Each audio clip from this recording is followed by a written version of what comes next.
Olá, minha amiga, olá, meu amigo, você está bem? Que bom mais uma vez nos encontrarmos aqui através da internet para a gente estar conversando, dialogando, interagindo, refletindo, até orando um pouco, acolhendo a palavra de Deus, acolhendo algum fato da vida. E hoje, de um modo muito especial, vamos conversar sobre o martírio. Você já pensou um pouco sobre martírio?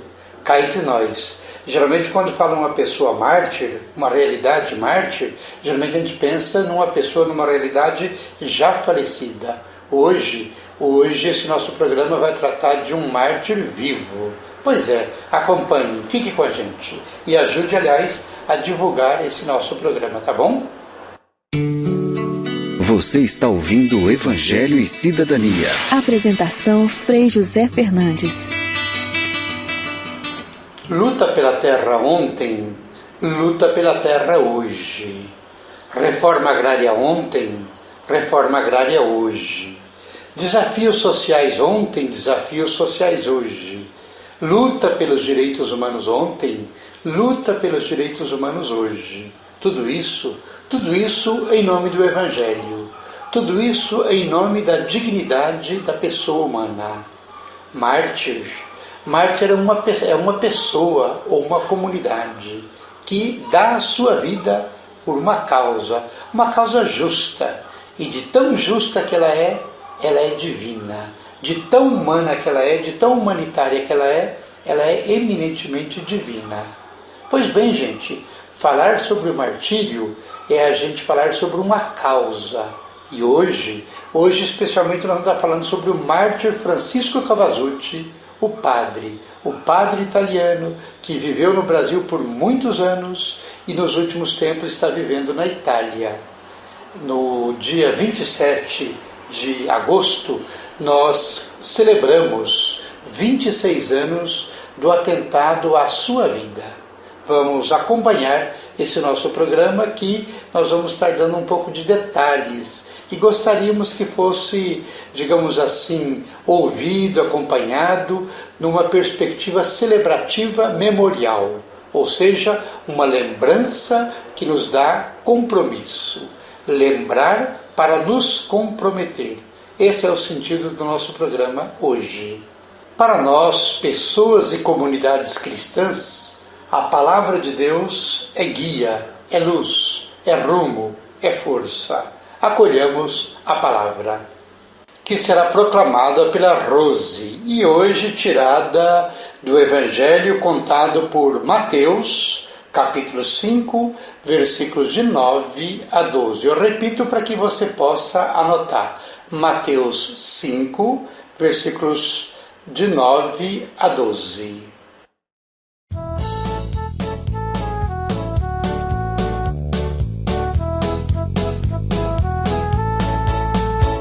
A Bíblia não é um livro qualquer. A Bíblia deve ser lida com fé. A Bíblia não é um livro qualquer. A Bíblia deve ser lida com fé. A Bíblia nos fala de um Deus que tem muito amor aos filhos seus. A Bíblia nos fala da unidade e luz para nossas comunidades. A Bíblia não é um livro qualquer. A Bíblia deve ser lida com fé. A Bíblia não é um livro qualquer. A Bíblia deve ser lida com fé. Felizes os que promovem a paz, porque serão chamados filhos de Deus. Felizes os que são perseguidos por causa da justiça, porque deles é o reino do céu. Felizes vocês, se forem insultados e perseguidos, e se disserem todo tipo de calúnia contra vocês, por causa de mim. Fiquem alegres e contentes, porque será grande para vocês a recompensa no céu. Essa é a palavra de Deus. Acolhamos agora um fato acontecido na noite do dia 27 de agosto de 1987. E essa história virá para nós através de um depoimento do Donizete. Donizete que, estando presente no ato, naquele momento, hoje ele é membro do Cairós, é um grande amigo nosso, é professor, doutor em educação e é um dos grandes lutadores pelos direitos humanos. Chico tinha pedido, olha, por conta desse negócio de suicídio, dessas mortes que estão acontecendo, não vamos soltar foguete nas festas, não. Porque o foguete assusta, o foguete... Aí eu lembro que eu estava subindo a calçada para entrar na casa, para ver os leilões. Aí fez assim. Bam! Falei, gente de Deus, vou ter que falar com o nego, porque o Padre Chico falou que não era para soltar foguete, ele está soltando foguete. Aí eu vi um movimento, virei para trás, passou um menino. Mataram o padre, mataram o padre. Mataram o padre. Eu falei, o que é isso? Saí correndo, estava do meu lado o Valdivino Tondelo. Nós fomos lá. O Padre Chico tinha estacionado o Fiat 147. Italiano tem que comprar Fiat, né? Aí eu tinha estacionado o Fiat 147. Aqui tinha um asfalto que passa lá em cima, o barranco. E ele estacionou o Fiat aqui.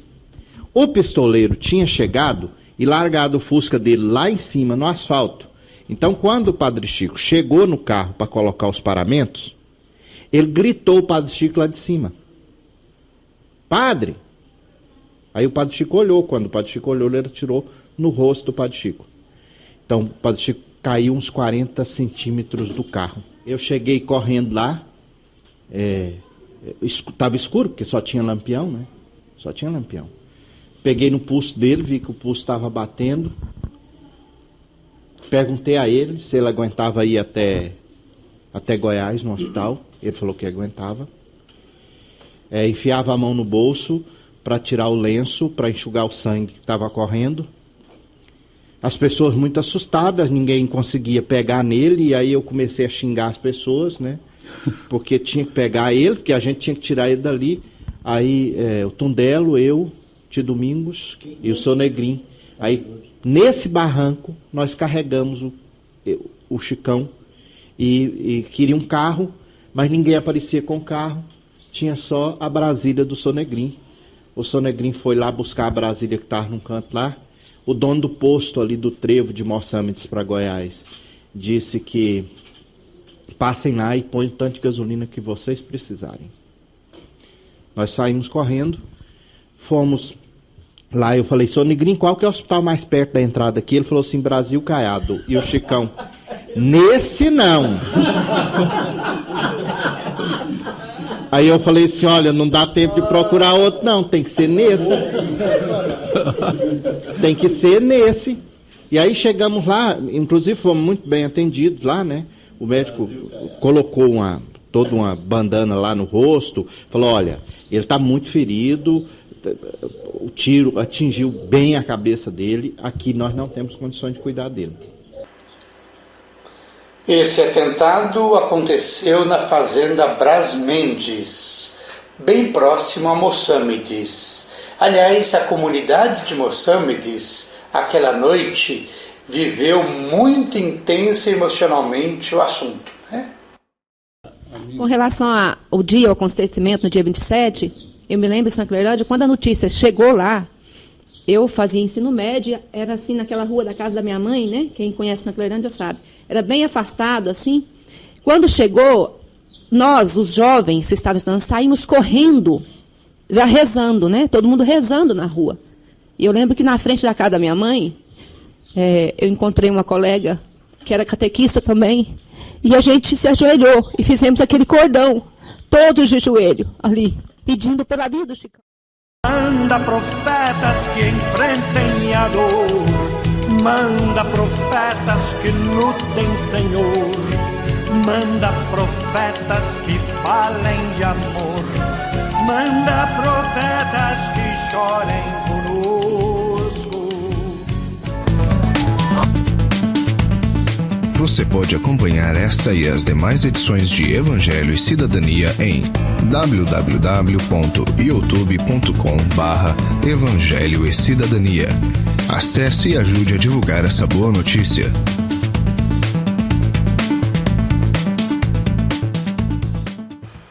Bonitas ideias e bonitas falas muitas vezes nos ajudam, mas testemunhos arrastam, testemunhos comovem e transformam a gente. E a transformação, sempre ou quase sempre, acontece por dentro. Aliás, a verdadeira transformação é de dentro para fora. Eu penso que a nossa sociedade hoje, as nossas igrejas e particularmente a nossa Igreja Católica, está carente de testemunhos, está precisando de testemunhos. Ouçamos diretamente da fala do Padre Chico, do Chicão, o seu sentimento, a sua vida, a sua experiência, a sua espiritualidade. Leonino pensou em comprar todas estas posses. Foi lá, aliás, mandou seus representantes para contactar as famílias e oferecer para... Ele era governador do estado. Era governador de Goiás. Né? Nomeado pela ditadura militar do presidente Médici, me parece que era naquela época. E Leonino foi comprando, alguns se recusaram de vender. Ele respondia, pois bem, pode ficar aí. Toda cabeça de gado que morrer, a carona fica encostada na sua cerca. Você fica aí. E aos poucos também, quem não queria vender, teve que vender. Porque viver só cheirando caronha morta não é a melhor coisa. E assim, Leonino, aos poucos, fez uma grande fazenda naqueles lados. Mais ou menos 2.000 alqueires, mais ou menos. A nossa fé e a história da caminhada da nossa vida cristã, ela é alimentada, ela é feita de testemunhos de mártires. E a nossa fé, cada vez mais, ela é fortalecida através desses testemunhos. Continuemos ouvindo o depoimento do Padre Chicão, agora ajudado pelo Dom Tomás. O Leonino fez um processo de expulsão sumária do Chicão, porque ele ia de rancho em rancho convencer o pessoal para não vender as terras para ele, Leonino. Sim. Então, por causa disso, ele levantou o processo de expulsão sumária e eu tive a oportunidade de acompanhar o depoimento do Chicão na Polícia Federal.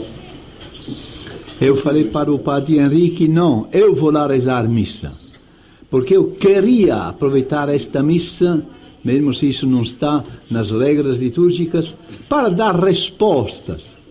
Celebrei a missa, falei para a turma, no final da missa, falei, olha gente, vocês sabem que eu estou saindo de um processo, aliás, não estou saindo, estou num processo de expulsão. Me acusaram de ser comunista, subversivo, revolucionário. Agora tem gente que me acusou que está aqui presente. Ele era o padrinho da turma e estava também o sogro dele presente lá. Eu ofereço o microfone. Quem pode vir falar e dar provas que eu sou comunista, subversivo, revolucionário, aqui está o microfone, venha. Vocês viram alguém chegar? Nem eu. Eu enxergava naquele tempo. Aí eu concluí, olha gente, está vendo? Ninguém tem coragem de me acusar assim. Então não é verdade, a acusação é mentira, é invenção de alguns grandes. O povo aplaudiu nesta hora. Todo mundo saiu e tchau. O padrinho, né? Ele talvez não.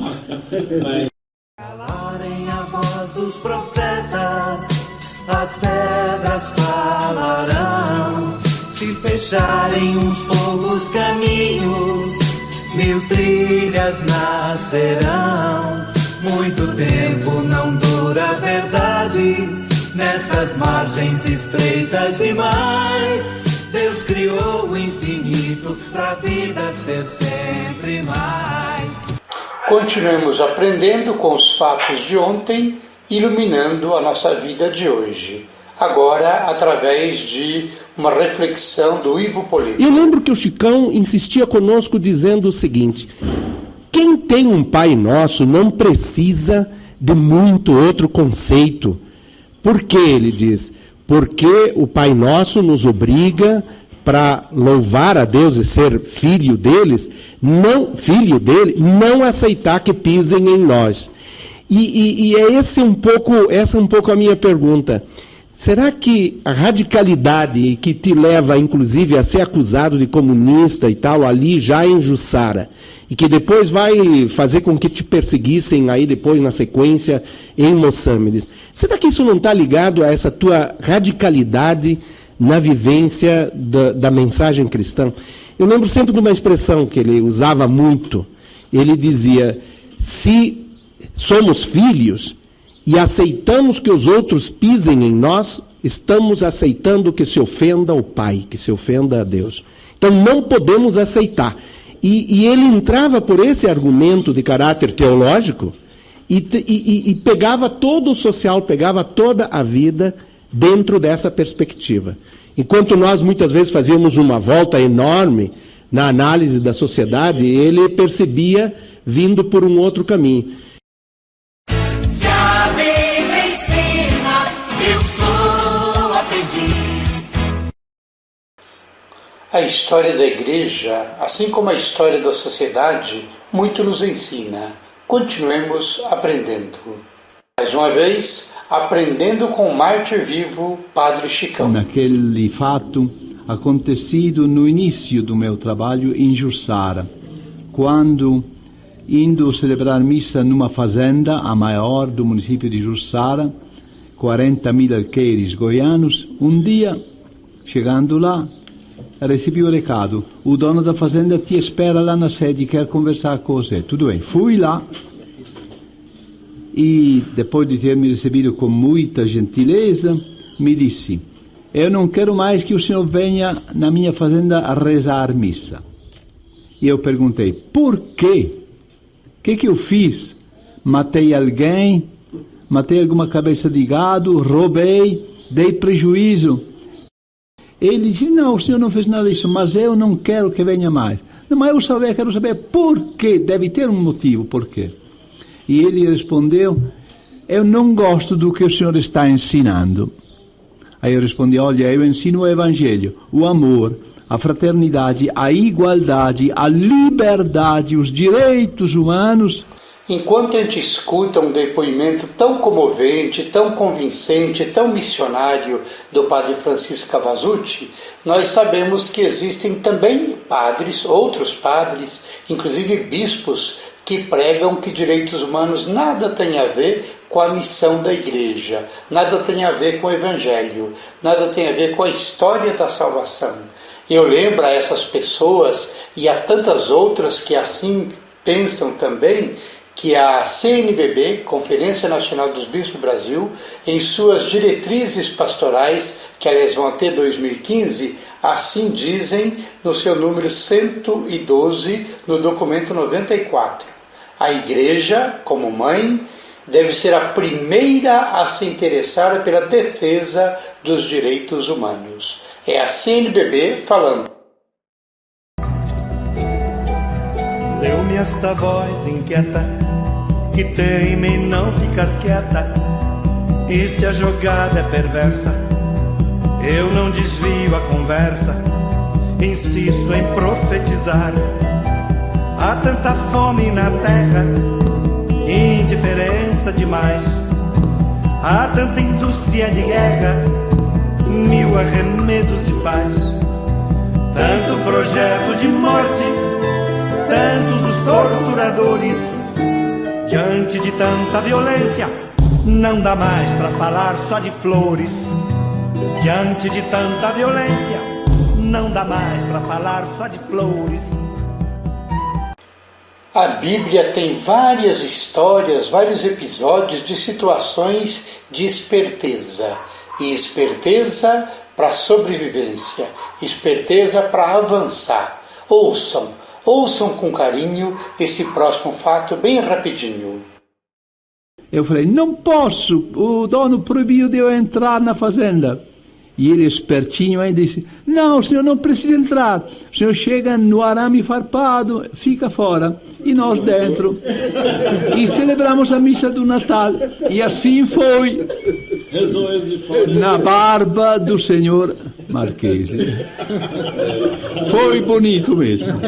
Foi bonito mesmo. O altar era cerca. O altar era o cofre do carro, nesse caso.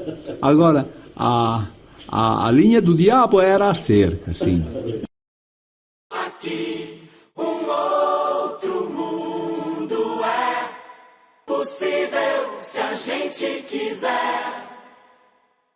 Aqui outro mundo é possível se a gente quiser. Padre Chicão vive hoje na Itália, esteve nos visitando ano passado por ocasião dos 25 anos do atentado sofrido. A nossa Comissão Dominicana de Justiça e Paz do Brasil, juntamente com o Cairós, juntamente com a Diocese de Goiás e outras organizações, procuraram promover, celebrar esses 25 anos.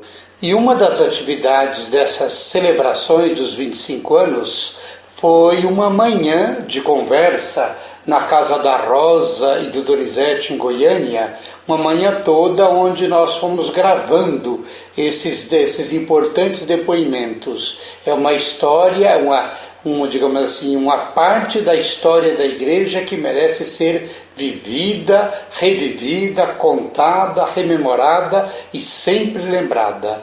Nós temos várias horas de gravação em MP3 desses depoimentos. Eu procurei recentemente selecionar parte desses depoimentos para essa nossa programação especial de hoje. Fiquemos ainda com o último depoimento do padre, aliás, do Donizete, sobre o padre Francisco, até porque eu lembro que ele ficou cego para que muitos de nós passássemos a enxergar ou melhorássemos a nossa visão.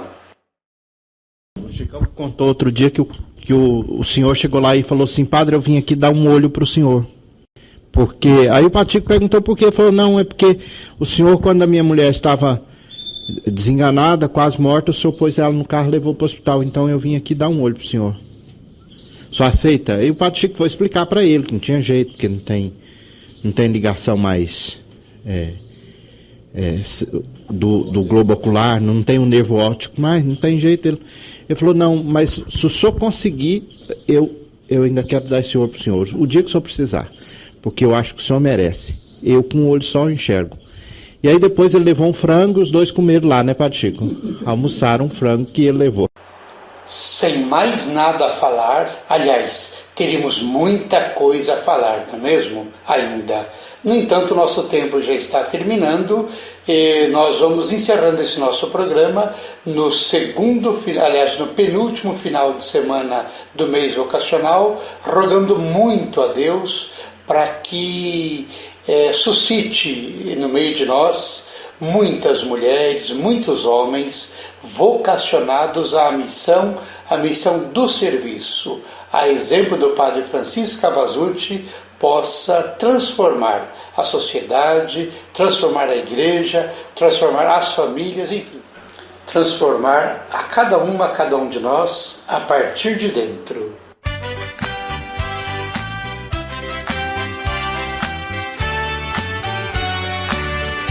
Deus nos abençoe, Deus nos dê a paz que só o amor é que nos traz, a paz que só o amor é que nos traz, a paz na nossa vida, no nosso coração e a bênção para toda a criação. A paz na nossa vida, no nosso coração e a bênção para toda a criação. A paz na nossa casa, nas ruas, no país e a bênção da justiça que Deus quis. A paz na nossa casa, nas ruas, no país e a bênção da justiça que Deus quis. Tchau, gente, fique com Deus, abraços e beijos e até a próxima semana, se Deus quiser.